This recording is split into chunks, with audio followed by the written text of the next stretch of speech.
It's hard when your children's heart is broken, and you're never out of the woods.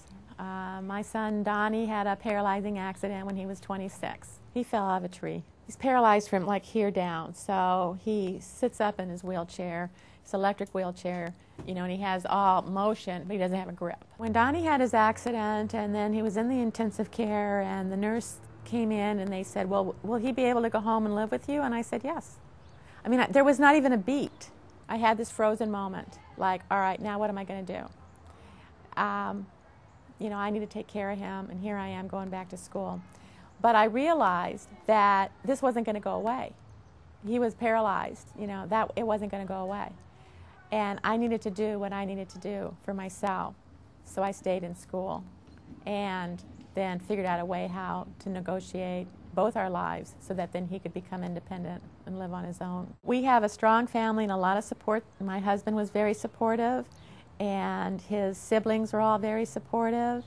And we did have an attitude, though, of, you're going to figure out how to do as much as you can for yourself. We were rather ruthless. Come on, Donnie, you got to figure this out. We can't be doing all, you got to figure this out.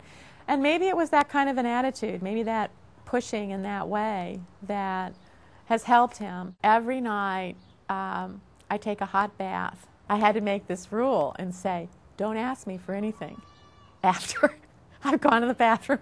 You hear the bathtub water running, because I cannot pick anything up for you. I can't get you a drink of water. I can't, don't ask me for anything. That was kind of a certain kind of like of a tough love. He's learned how to become independent, and he can live on his own again after living with me for those 7 years. What I want to read is from my journal shortly after Donnie had his accident. I find the only way to gain control is to give it up.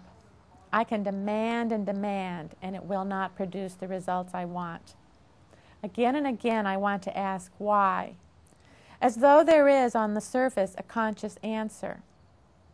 I have discovered the inappropriateness of asking others why questions. I can only ask myself why, and only occasionally, or I will become bogged down in the mire of the unanswerable. I place one foot in front of the other.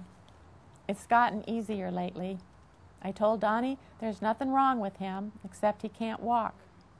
We are all fragile. I remember how Dana held me when the doctor first said, no, Donnie probably won't get his grip back either. No wheelchair basketball, no dart competitions.